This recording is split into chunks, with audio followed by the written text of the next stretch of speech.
চিকেনটা কিছুভাবে ম্যারিনেট করা হয়েছে, আমি জানি না, এটা আমার রান্না নয়, এটা আমার হাজব্যান্ডের রান্না, কিন্তু রান্নাটা আমি করব। অল্প সাদা তেল ছড়িয়ে দিচ্ছি। তেলটা গরম হয়ে গেছে, আমরা একটু নাড়িয়ে নিলাম। এরপর আস্তে আস্তে একটা একটা করে চিকেন আমরা এর মধ্যে দিয়ে দেব।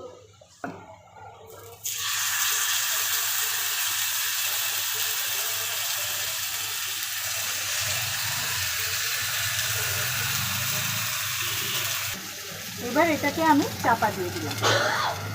এবার তোমাদের আমি একটা ম্যারিনেশনের কথাটা আমি পুরোটা বলে নিই। ফার্স্ট ম্যারিনেশন হচ্ছে ভিনিগার দিয়ে আধ ঘন্টা এই চিকেনের ফিলেগুলোকে ম্যারিনেট করে নিতে হবে।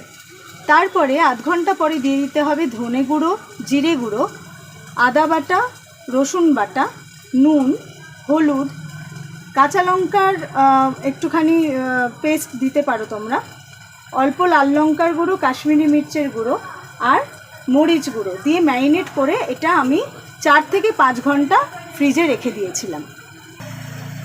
আর দিয়ে দিয়েছি ওপর থেকে ধনেপাতা কুচি, মাখিয়ে নিয়েছি।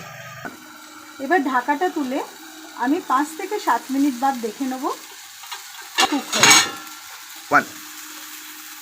উল্টে দিচ্ছি, দেখো আস্তে করে এটাকেও পাল্টে দিচ্ছি, দেখো হালকা খুব সুন্দর একটা ব্রাউন এসে গেছে।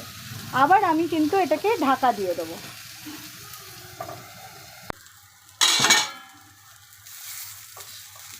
দেখো আমাদের একদম মাংসটা ডান হয়ে গেছে। এবার আমি তুলে নেব। হালকা একটা স্মোকি ফ্লেভারও এসে গেছে, একটা বার্ন ফ্লেভার কিন্তু এতে পাবে।